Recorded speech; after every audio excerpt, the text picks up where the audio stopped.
Call of Duty just released their Season 4 Reloaded patch notes coming out tomorrow. Let's go through it. Let's react. Let's see what they changed, what they added, or what they didn't do. So we got a new Nicolas Cage event. You know, the typical, we got the free tier with the new A94 coming out, and then you pay, I believe, like extra $10 and you get the premium pack with the Nicolas Cage operator and, you know, some skins and things in that engine, blueprints and all that, man.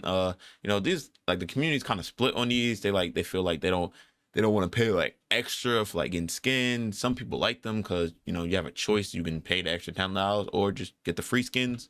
You know, y'all can comment, y'all can fight in the comments down below what y'all think of this. Yeah, Nicolas Cage pass Heat with I think a new Heat this summer. I think there's gonna be like a summer event going on. Yeah, Summer of Action, that's what it's called. Daily login event, earning rewards each day just for logging in, includes tear skips, double XP tokens, the Catharsis, X9 Maverick, Star Rifle, Blueprint, and more. Leveling up, last new. Okay, bet. But like people that are like level 1,000 or close to level 1,000 right now, that's like, maybe you could stack up on the double XP tokens, and so like you can prepare for grinding out level 1,000 in Modern Warfare 4, grinding out prestigious maps. Yes, the snow will finally be melting on Rebirth Island. I'm guessing they're taking what people wanted on Ashika with the vibrant colors, and what people wanted Ashika to have like more cherry blossom with vibrant brightness and things like that. They're probably doing that with the seasonal variant. Yeah, snow is melted, leaves have started to grow on trees, and a thunderstorm is now closing in. So I'm guessing they're changing the gas. We got a couple new modes in squad gun game, limited time mode. Squads earn points through elimination, advancing to the next weapon tier every 5 eliminations. First team to cycle through all 10 weapons claiming victory. This is a pretty interesting one because, you know, we usually play gun game, like it's usually solo. You play like a giant like private match, but playing it on Warzone, that's probably fun. Unlimited ammo and armor plates to keep the action focused on combat, while eliminated players respawn after 10 seconds. Oh yeah, this is gonna be fun. This is gonna be fun. Surviving squad mates are revealed when the player is eliminated, of course, and the gas circle periodically shifts to create new combat hotspots throughout the map. Oh yeah, this is probably gonna be a dope game mode. 30 and it's trios, so it's kind of like a okay. I'm thinking, yeah, trios is probably the best way to like really test new game modes, and it's on all 3 maps. Yeah, that's pretty dope. And then Fortune's Keep has been added to casual map rotation. What's coming back July 9th through 19th, we get buyback quads. Yeah, a lot of people love buyback because they're able to get high kill games because people, you know, constantly responding through there and things like that. Here will be our playlist update. I know a lot of people want Black Royale like solos, and I wonder why they didn't drop that. You know, trios won't really be on Resurgence, only be in rank play, battle royale, casual quads, returning casual quads, and squads gun game. All right, also what's returning? Yes, we have Champion Quest returns. There'll be a new multi-step objective, and I believe since they used to have nukes in MW2, there was like now we have like no backpacks, so they probably had to rework these a lot. Eligible squads from a designated contract briefcase during a match to activate. Yeah, beforehand you need either 5 consecutive battle royale matches or 30 matches total in single season. Then you have to, I guess you get a contract, you got to escort this from across the map, transporting radioactive isotope, recovering a hard drive, and escorting a missile transport vehicle to a randomized destination. Okay, this seems like it's gonna be interesting. They kind of brought elements of Endgame into Warzone 2 with like the escort going across the map, kind of like how it works now in Endgame with the different story elements and different chapters. Randomized objective location, public advantage, match-wide visibility, turn the quest into a server-wide battle. Okay, as usually is, as the quest unfolds, enemy squads can contest objective and intercept carriers. Okay. Once squads claim the world first achievement, the golden ticket public event will unlock, creating rare alternative opportunities to earn progress towards a CQ token. What is that? I can't wait to see more. We see more of that. I wonder what streamer is going to be able to get like worlds first. That's going to be pretty dope.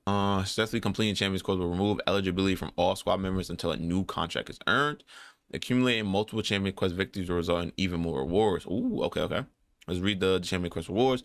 You get 1 completion, you get a containment crew alpha, you get a weapon camo, and you get an animated operator skin. That's pretty dope. 2 completions, animated calling card. 3 emblem. 4, you get a spray. 5 omega, you got another weapon camo. 6, you get a flatline, you get a blueprint. Okay. 7, critical mass finisher move. Okay. 8, another animated weapon camo. Okay, this is probably what people are gonna be aiming for. This one, and 9, the emote. Nah, they probably really don't care, but like the 8 and the 10, the alpha and the omega animated camos, hopefully they're like extremely fire.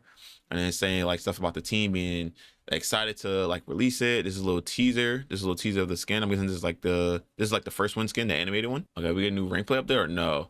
This is probably like the in-season rank play ladder. Instead of like actual rank play, you get the ladder with, if you're iridescent, you get placed to other iridescents. If you're gold, I think it's like gold and above. Yeah, you get placement in the ranks, and then if you get number 1 in your leaderboard, you get like the number 1 emblem. But if you're like top 5, yeah, anywhere from top 5, top 6, you get like the animated camel and like a emblem that's like top 5 or something like that. It's okay. It's pretty okay. It's something for the people that play more like competitively a lot. That's something to go for. It's always good to have more content than less, even if some people think it's quote unquote corny or don't like it.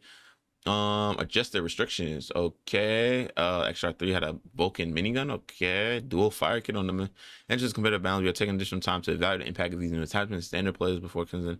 Yeah, I don't know. I don't think any. I never died these in rank play, but they might be actually broken. Let's see. Supply boxes disabled in gas. Player can no longer interact with supply boxes located deep within the gas. Looting deep in the gas will create unintended gameplay patterns, disproportionately rewarding players who remain outside the playable area. This change places greater emphasis on positioning and encourages squads to contest resources within active zone. Yeah, they probably seen like all the competitive scrims and was like, what the hell? Players making deep rotations or seeing rotation. Okay, you got like you got ammo cache here, hit this stems, double stems here. Gas is pulling this way. You have this part of ammo box on this dead body here, and doing all that. Dynamic grace distance. The distance at which players are considered deep in the gas now scales based on the current circle. Okay, this is pretty dope. Current circle 1, 40 meters and change. Okay, circle 2, 30 meters. So you have to be closer, so it gets shorter and shorter. Yeah, early circles allow more flexibility in rotating through the gas, while later circles intended to demand greater urgency and commitment. Dynamically scaling the grace distance better reflects the pace of each match. Yeah, so people can't just go crazy far in the gas and be, I guess, not, and be able to still like stem and use mini boxes, which is dope. It's definitely gonna like change and help the competitive scene a lot, because a lot of people don't really, unless you're like a high tier player, a lot of people don't really do a lot of like gas plays and things of that nature. It's usually like high tier players and like rank play and scrims and tournaments and things like that. You see those. What else we got? Redeployment orientation. Players redeploying near teammates position close to the gas will now face toward the gas. So you got to turn around so you can be more urgently, like as soon as you spawn in, cut, shoot, dive. Okay, that's pretty dope. Quality of life updates are always appreciated. Hot zone loot, hot zone across our map. Chance to spawn a gas message, ground loot.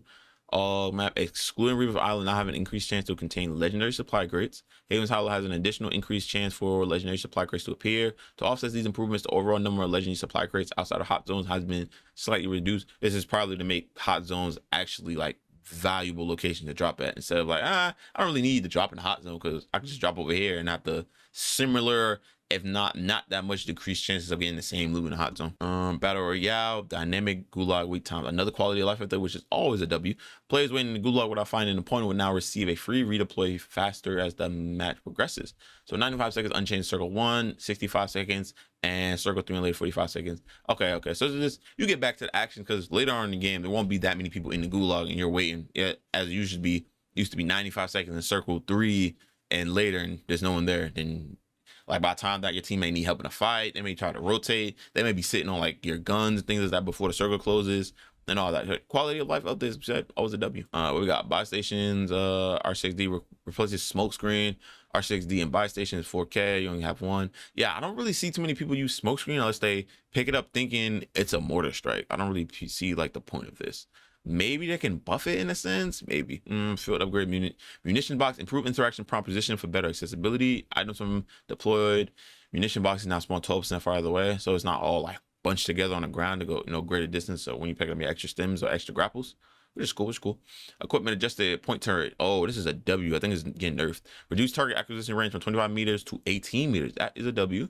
Increase target acquisition delay from 0.3 seconds to 1 second. It was 0.3 seconds. That's insane. Reduce the maximum number of simultaneously deployed point turrets from 2 to 1. This is a W change. Because what people do, let's say they kill you or your team, and then you guys had loot or loadout. You may want to land back later, think they rotated. They'll throw point turrets on your loot, or they'll use them as to check and see if someone's in their area. So they'll camp a rooftop. They'll throw point turrets on the zip. Throw point turrets and like choke points to know, oh, okay, there's someone inside, or there's a team under us. So now we can just preempt the door because we know they're there. As I said, yeah, they were providing too much area denial with limited counterplay, particularly in close quarter combat, especially like you slide through a door and there's 2 or like multiple people on one team is throwing down 2 point turns each. Now, like when you're playing squads, that's 8 point turns on the ground, give or take.